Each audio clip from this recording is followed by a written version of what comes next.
Hey HTDA, House Corrino! I got added to the game recently and that means it's time for a new masterclass. Check out the timestamps if you're looking for something specific and let's get to it.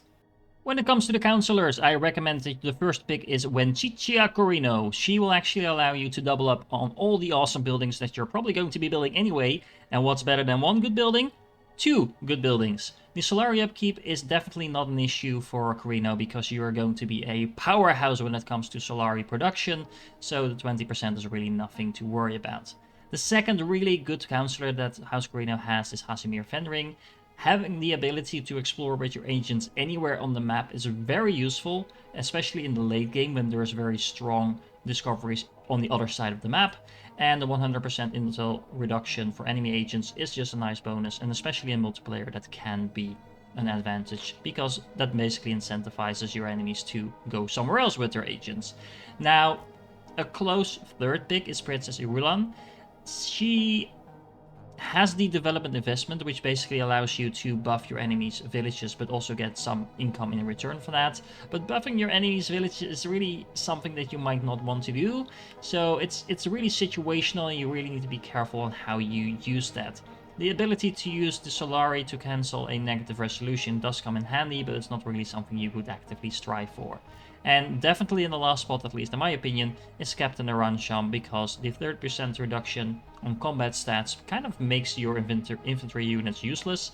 The fact that they're cheap, sure, but if you're going to be rushing your enemy and spamming units at them, there's probably better picks to do that with than House Corrino, so I really recommend not picking the captain.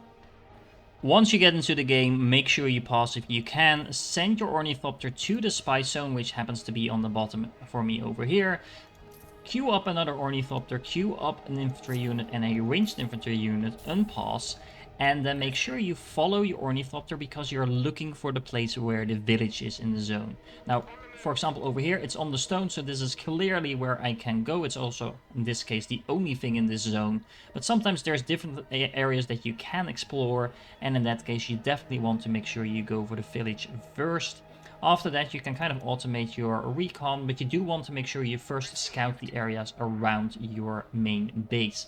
Now, once the units are complete, of course, you do want to send them straight for your first village. Try to prioritize the ranged units when you're attacking. That will definitely give them a huge disadvantage over your attack, and that will minimize the amount of damage that you take. Now, you want to be very deliberate on where you send your Ornithopters. You do not want to send them at the towns because you already know where the towns are. You want to send them at the other places instead so you can know what is in those zones. The second thing that you need to pay attention to is which zones you send your Ornithopters to. I recommend sending them to any zone that's 2 spaces away from your Imperial base, because that's where the second spice field is going to be located. For me, in this example, it's right over here. This actually happens to be a perfect position because it's kind of in a triangle formation from where the first zone is. But it's really important to know in which direction this is going to be, because that will allow you to expand maybe first to this zone and then to the second zone, and that way you can basically make sure you're going to have 2 spice fields all for yourself. You do not necessarily need a lot more as House Corrino, that I will show you later on, but this really makes sure that you're not just expanding in this direction, for example, and then it turns out that your second spice field is over here. Once you have located your second spice field, make sure you explore everything in the zones that you know you're going to be taking anyway, and after that prioritize all these zones that are attached to your Imperial base, so all the zones directly close next to it. For your first village, obviously the first thing you want to be building is a refinery. Just place it down anywhere and make sure it starts building. Around the time when it completes, you should have enough manpower to instantly crew it with its first crew member. And then after that, as soon as the refinery is completed, build a plascrete factory next. Now, when it comes to your initial research, I highly recommend going for Megalopolis first. That will give you a flat 20% resource production bonus to all the villages adjacent to your main base, which includes this first spice village. And after that, I recommend that you go for solid materials. That will give you a 15% reduction on building costs, and it will unlock all the other goodies in the economic tree. Make sure you expand to your second village as quickly as possible. Don't wait until you have enough authority. Once you get close to that, start sending your units, capture it. It will take you some time, and by the time you get it, you will have enough authority. Once you get access to your first village, or your second village I should say, make sure you build a plasticrete factory so you have the plasticrete going to actually build all the stuff you need, and then build a research hub. After that, the one knowledge is a nice little bonus in the early game. Once you did that, make sure you identify which zone has the highest wind. In this case I got really lucky with 6 and 6, but you can find this out by pressing I, and it will show you all the details on the different zones. Now you want to place a wind trap in whatever zone has the highest wind power, and then you're going to want to place a fuel cell factory in the other zone. This should basically ensure that you have enough water to go for your third zone, as well as have the fuel cells ready in order to build a refinery there. Now, of course, this might be a little bit dependent on what type of bonuses you get from your villages. So, for example, over here, I don't really have anything that gives me special production other than the water production that I have over here. So I could actually technically skip the water trap and just go for something else instead. But it will heavily depend in your game what bonuses you get from your villages, and you might want to slightly adjust your plans accordingly.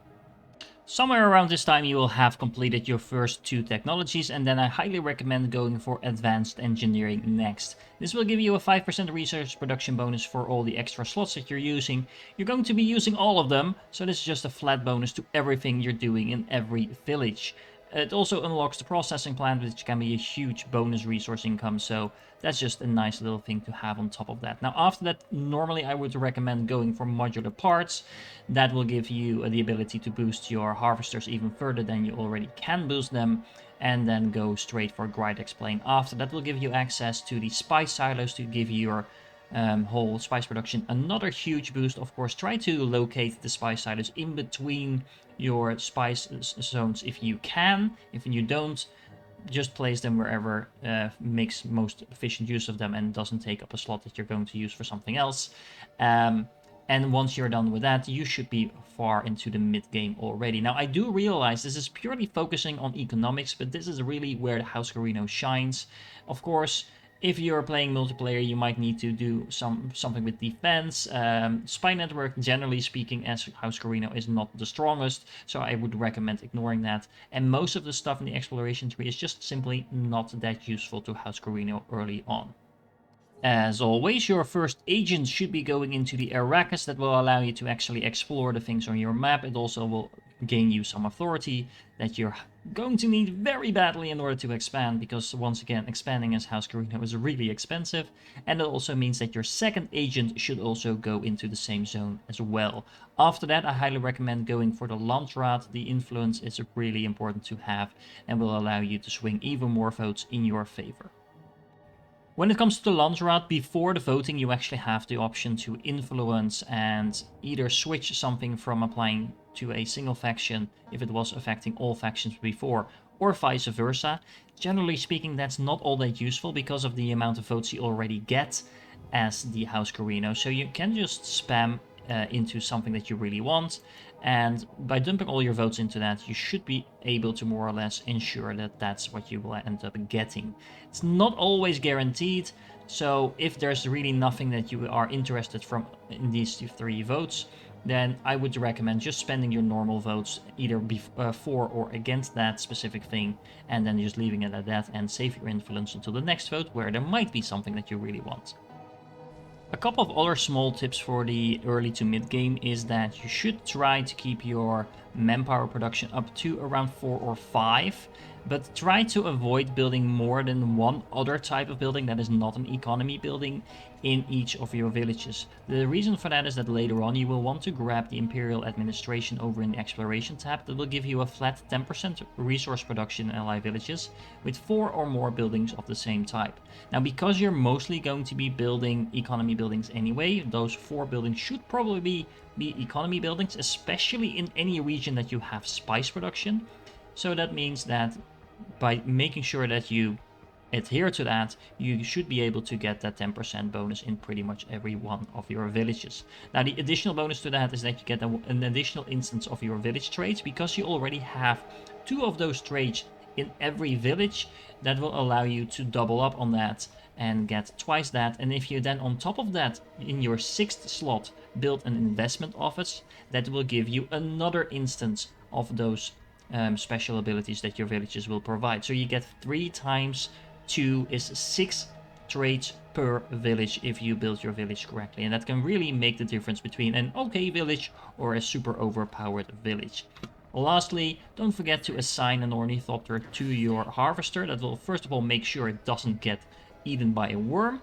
It will give you a little bit extra warning, so even on high speeds and stuff like that, it shouldn't be eaten, but it also gives you a 10% spice gathering rate bonus. So that's just a nice flat bonus.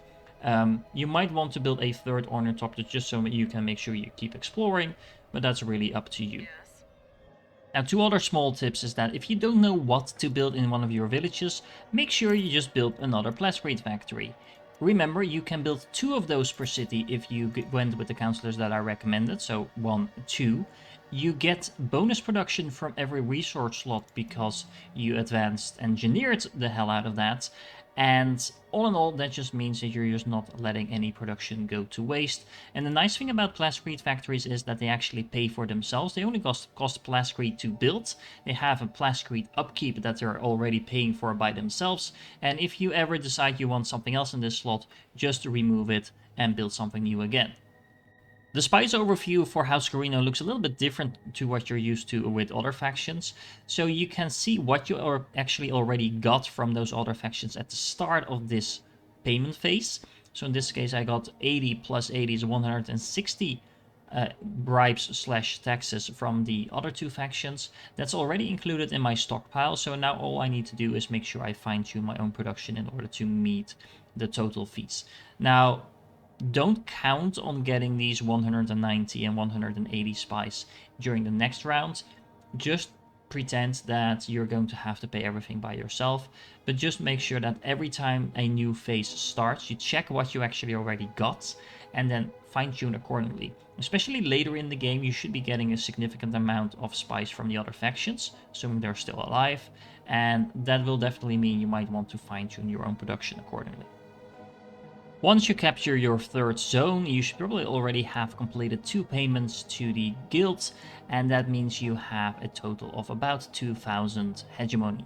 Now, at that point, you will be able to build buildings in your main base, and I highly recommend, as always, to go for the research center first. This will pretty much double your resource production, and if you build it in a slot with a single district, you will also get the 50% discount on economy developments, and I really recommend that that's the route you take for the simple reason that I think House Corrino is best at an economic victory.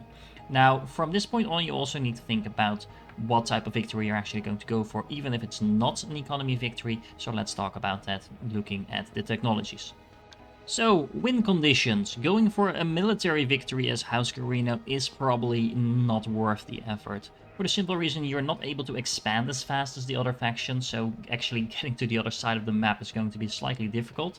You do get a secondary main base at some point that you can locate in an offensive direction, but that will typically not allow you to spread across the entire map, so you're going to have a hard time actually getting to the enemy bases. Now, Imperial Command does help with that because it will actually allow you to land at enemy airfields, but it is a huge investment to actually get to this point, and generally speaking, the military of the House Corrino is not all that strong, I think. So, if you want to go in that direction, make sure you pick up Imperial Command so you can actually land at the enemy bases, but I think there's better options.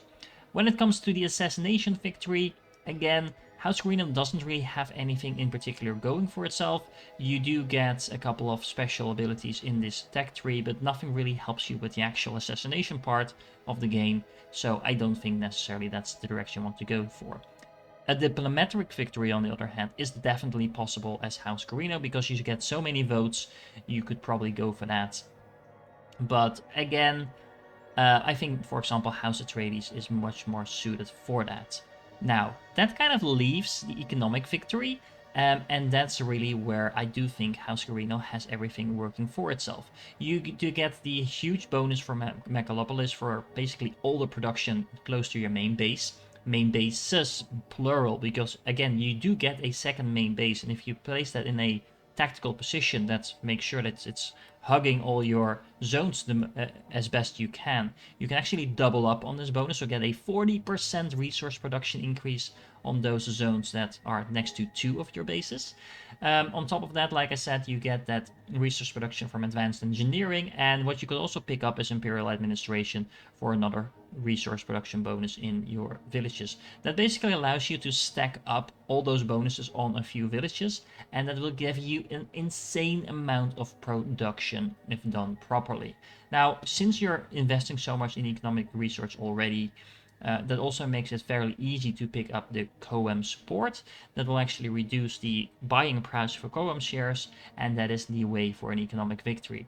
You do need to go then to the COAM market. You need to pick up as many shares as you can along the way. Start doing that early on. If you want to go for an economic victory, there's a long way to go. So the initial share price is actually pretty low. Pick this up as early as you can, and then basically just work your way towards victory. If you get your Solari production at a very high rate, no one else will be able to keep up with you. As long as you then just defend the zones that you already have, you should be in a good position to just steamroll your way to the end of the game. Now, if you've been going for the build that I was describing, then you should be able to get a pretty high amount of Solari production, as well as a high amount of Plascrete production. And don't forget, you can actually sell your Plascrete to your enemies. And that should allow you to kind of keep spamming your awesome constructions in your main base. Also remember, you get 2 main bases. The first one from the start, the second one at 5k hegemony, but you should be getting close to that level at this point anyway. Now that means that you kind of need to plan out what buildings go in which districts, because you get 1 single district, 1 double district, and 1 triple district in each base. But you can only build your buildings once. So, for example, in this case, the research center, you can only build 1 of those, so you only get a total of 4 economy buildings. Now, what I recommend is going for a triple district with another 3 economy buildings in it, so you can unlock the 10% Solari production. That will be a huge beneficial boost, of course, towards the economy victory. And then use the other double district as well as the other 3 districts in your other base to get whatever bonuses you think are the most useful. Now, some special mentions there is the influence production from the blue buildings. So the double building, for example, in your first base, you might want to go towards the Senate envoy bonus.